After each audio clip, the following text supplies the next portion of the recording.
يا أيها الذين آمنوا اتقوا الله وكونوا مع الصادقين صدق الله العلي العظيم। আমরা যে দিন সম্পর্কে যারা ইলম অর্জন করি, ইলম অর্জন করার যতগুলি মাধ্যম আছে, সেটা মাদ্রাসায় পড়ে হোক, তাবলিগের মাধ্যমে হোক, বা খানকায় যেয়ে হোক, অথবা ইসলামী বইপত্র পড়ে হোক, বা কোনো আলেমদের সোহবতে বা যে কোনো মাধ্যমে হোক, ওয়াজ নসিহত শুনে হোক, যারা এলমের বিভিন্ন মাধ্যমে যাদের ভিতরে এলম আসে, এই এলম অর্জন করার পরে দুইটা জিনিস। একটা হলো যে এলম যখন যে কোনো মাধ্যমে হোক কারোর ভিতরে প্রবেশ করে, তো সাথে সাথে তার ভিতরে অহংকারের পয়দা হয়। এটা এলমের একটা সাইড ইফেক্ট বা পার্শ্ব প্রতিক্রিয়া বলতে পারেন। এলম যে মাধ্যমেই হোক, যখনই এলম কোনো মানুষের ভিতরে আসবে, তখন তার ভিতরে অহংকারের পয়দা হবে। যেমন আমাদের শায়েখ বলেন যে একজন ব্যথার রোগের জন্য সে ডাক্তারের কাছে গেছে, তো ব্যথার বড়ির সাথে ডাক্তার কি দেয়, তাকে কিছু গ্যাসের ওষুধ দিয়ে দেয়। কারণ ডাক্তার জানে যে ব্যথার ওষুধ খাইলেই তার ভিতরে গ্যাস হবে এবং সে গ্যাসের ওষুধ আগেই সে দিয়ে দেয়। তেমনিভাবে এলম অর্জন করার সাথে সাথে তার ভিতরে অহংকারের পয়দা হবে। যে এলম অর্জন করছে সে হয়তো বুঝতে পারবে না, কিন্তু তার ভিতরে অহংকার আসবেই। এলম আসলে অহংকার আসবে। এখন কথা হচ্ছে যে এই অহংকার নিয়ে যদি থাকা হয়, তাহলে এলম যত বেশি পোক্ত হবে, অহংকার তত বেশি মজবুত হবে। এজন্য আমাদের উচিত হলো যে কোনো মাধ্যমে আমরা যারা এলমের সাথে জড়িত আছি, যুক্ত আছি, এলম অর্জন করতেছি, এলমের কিছু অধ্যায় আমাদের ভিতরে আসতেছে, এলমের কিছু অংশ আমাদের ভিতরে আসছে, সাথে সাথে এই যে এলমের যে সাইড ইফেক্ট, যে পার্শ্ব প্রতিক্রিয়া অহংকার সহ আরও যে রোগগুলি অন্তরের মধ্যে আসে, এইগুলি নিরাময়ের ব্যবস্থা করা, এটা হলো বুদ্ধিমানের কাজ। একজন শুধু এলম অর্জন করতেছে কিন্তু অহংকার দূর করার চেষ্টা করতেছে না, অন্তরের ভিতরে যে রোগগুলি আসতেছে এই রোগগুলি দূর করার সে কোনো ব্যবস্থা করতেছে না, কোনো চিকিৎসার ব্যবস্থা সে করতেছে না, তাহলে এই এলম, আমাদের শায়েখ বলেন যে এটা এলমে নাফে হবে না, এটা উপকারী এলম হবে না। এলম তার জন্য বিপদের কারণ হয়ে দাঁড়াইতে পারে, এলম তাকে তার জন্য বিপদের কারণ হতে পারে। সেজন্য এলমের সাথে সাথে আমাদের ভিতরে যে অন্তর রোগগুলি সৃষ্টি হয়, পয়দা হয়, এগুলি সম্পর্কে আগে আমাদের জানতে হবে। জানার পরে এই রোগগুলিকে নিয়ন্ত্রণ করার জন্য অবশ্যই ব্যবস্থা করতে হবে।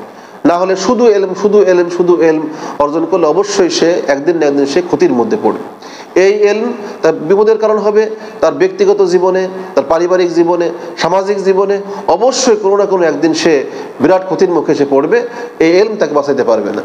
তো এই জন্য আমাদের শায়েখ বলেন যে মানুষের ভিতরে যে কঠিন যে রোগগুলি জন্ম নেয়, এগুলি সম্পর্কে জানা। মানুষের ভিতরে অহংকার আসে, অহংকারকে উম্মুল আমরাজ বলে। সকল রোগের মূল হলো এই অহংকার। অহংকার মানে হলো যে নিজেকে বড় মনে করে, আমি ভালো। এই রোগ যখন তাকে পেয়ে বসে, তখন তার ভিতরে তার এলম কাজ করে না। এলমের যে অধ্যায়গুলি সে অধ্যয়ন করছে, হাদিস কোরআনের যে আয়াতগুলি সে পড়ছে, হাদিসের অধ্যয়ন করছে, এগুলি তখন তার ভিতরে কাজ করে না। মানুষের ভিতরে অহংকার আসে, তখন সে তার নিজের উপরে সে নিজে খুশি হয়ে যায়, তার নিজের বুঝের উপর সে খুশি হয়, নিজের যা বুঝে সেটার উপর সে সন্তুষ্ট হয়ে যায়। আর এটা হলো শয়তানের একটা অনেক বড় চক্রান্ত। শয়তান আল্লাহ পাকের কাছে এই বলে অহংকার করছে যে আমি মানুষকে দুনিয়াতে তার আমলের প্রতি চাকচিক্য সৃষ্টি করব এবং দুনিয়ার বিষয়ের প্রতি তার প্রতি এমন আকর্ষণ সৃষ্টি করব যে সে তাকে গোমরা বানায় ছাড়বো। তো এই যে শয়তান কিন্তু কি করে, একজন মানুষ তার এলমের উপরে, তার নিজের আমলের উপরে তাকে সে খুশি করে দেয়, সে নিজে খুব খুশি হয়, আত্মতৃপ্তিতে ভুগতে থাকে, নিজের আত্মতৃপ্তিতে ভুগতে থাকে যে হ্যাঁ আমার এলম আছে, আমার আমল আছে, নিজের উপর ভুগতে থাকে। কিন্তু সেজন্য সে এই ভিতরে যে রোগ হচ্ছে, এই রোগের চিকিৎসার জন্য সে ব্যবস্থা করে না, শয়তান তাই করে দেয় না। আর এই অহংকার যার ভিতরে পয়দা হবে, এই অহংকারের পেটে আরো অনেকগুলি মারাত্মক রোগের জন্ম হবে। এখান থেকে তার লোভ আসবে, তার রিয়ার জন্ম হবে, বদরাগের সৃষ্টি হবে, এসব মারাত্মক রোগ সৃষ্টি হবে। সবসময় তার অহংকার, তার নিজের এলমের উপরে সে ভরসা করে, আমলের ভরসা করে সে প্রচণ্ড আত্মবিশ্বাসী থাকবে এবং সে সব জায়গায় তার কথাকে প্রতিষ্ঠিত করার চেষ্টা করবে। কেউ না মানলে সে তার রাগ প্রকাশ করবে, বদরাগ। তার এই বদরাগের জন্য তার পরিবার কষ্ট পাবে, সমাজ কষ্ট পাবে, প্রতিবেশীরা কষ্ট পাবে। তো এই যে সে কিন্তু আলেম বা যে কোনো মাধ্যমে হোক সে কিছু এলম অর্জন করছে, কিন্তু এলমের দ্বারা সে মানুষকে কষ্ট দিতেছে। এটা কেন হয়েছে? যে তার ভিতরে অহংকারের পয়দা হয়েছে, সে নিজে এই অহংকারকে দূর করার চেষ্টা করতেছে না। এমনিভাবে তার ভিতরে লোভ আসবে, সে দুনিয়া অনেক কিছু পাইতে চাবে, পদ পদবি তার এলমের কারণে, পদ পদবি পেতে চাইবে, সে আরও সে দুনিয়ার ধন সম্পদ বিভিন্ন জিনিস সে পাইতে যাবে। যখন সে পাবে না তখন তার মধ্যে হতাশা আসবে। হতাশা মানুষকে দুইটা জিনিসের দিকে নিয়ে যায়, হয় সে আত্মহত্যা করে, অনেক আছে নিজেকে নেশার দিকে জড়ায় দেয়, নিজেকে ধ্বংস করে দেয়। সর্বোপরি এগুলো যদি নাও করে, যাদের ভিতরে এইসব রোগ থাকে, মৃত্যুর সময় শয়তান তাকে ধোঁকা দিয়ে তাকে ইমান হারা করে দেয়। মৃত্যুর সময় শেষ জীবনের শেষ লগ্নে সে ইমান হারা হয়ে দুনিয়া থেকে চলে। ওই জন্য ভাই আমাদের এই রোগগুলাকে চিনতে হবে, এ অনুযায়ী দ্রুত ব্যবস্থা করতে হবে। ব্যবস্থা কি? আল্লাহ পাক সহজ ব্যবস্থা করছেন, ইয়া আইয়ুহাল্লাযীনা আমানুত্তাকুল্লাহ, তোমরা আল্লাহকে ভয় করো। ইমানদার, ইমান যখন আনছো তখন বসে থেকো না, তোমরা আল্লাহকে ভয় করো। ভয় করার মতো ভয় করো।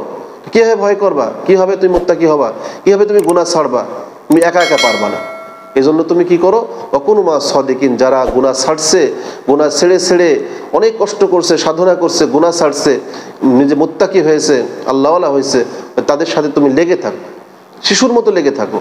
তাদের সাথে থেকে থেকে তুমি নিজের গুনাহগুলোকে ত্যাগ করার চেষ্টা করো। তুমি তোমার ভিতরে যে রোগের জন্ম হয়েছে, এই রোগগুলিকে দূর করার চেষ্টা করো। তুমি আল্লাহদের সোহবত অর্জন করো, আল্লাহদের শরণাপন্ন হও। আল্লাহদের শরণাপন্ন হওয়া এটা কোনো কঠিন জিনিস না, অনেকে ভয়ে যাইতেই চায় না। এটা নিছক একটা ডাক্তার এবং রোগীর সম্পর্ক। ডাক্তার এবং রোগীর সম্পর্ক। মানুষ আজকে শারীরিক রোগের কারণে কত কষ্ট করতেছে।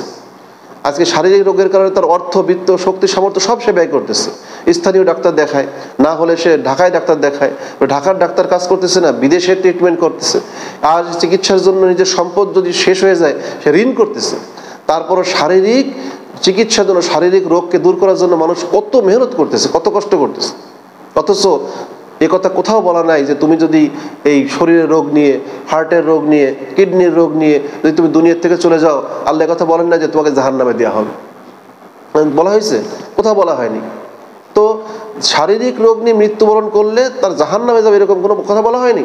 বরঞ্চ এমন কিছু রোগ আছে যে রোগে সে ইন্তেকাল করে, মারা যায়, তো আল্লাহ পাক সুসংবাদ দিয়েছে সে যা তাকে শহীদের মর্যাদা দেওয়া হবে।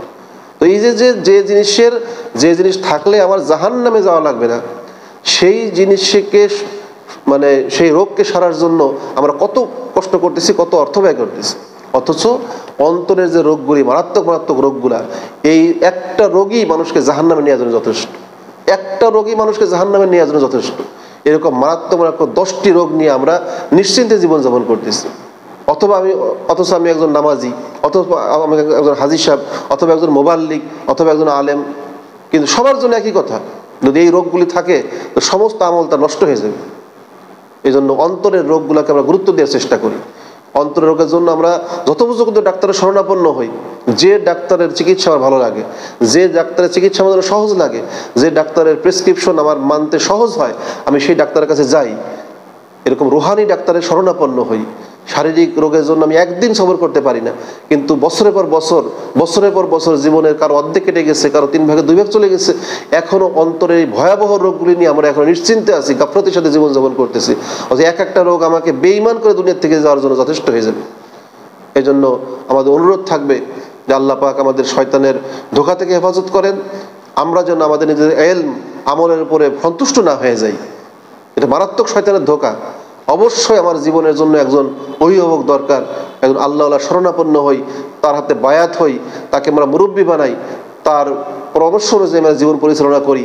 আমার ভিতরে রোগগুলি আছে, এই রোগগুলোর কথা তাকে খুলে বলি, সে যে ট্রিটমেন্ট দেয়, যে চিকিৎসা দেয়, চিকিৎসাগুলি আমি গ্রহণ করি। যত কষ্ট হোক আমি আল্লাহকে ভরসা করে যদি আমি চেষ্টা করতে থাকি, মানুষ তিক্ত ওষুধ খাচ্ছে, তিতা ওষুধ খায়, মানুষ অপারেশন করতেছে, তাও তো সে সবর করতেছে। যদি আমার মানতে কষ্ট হয়, আমি মানবো।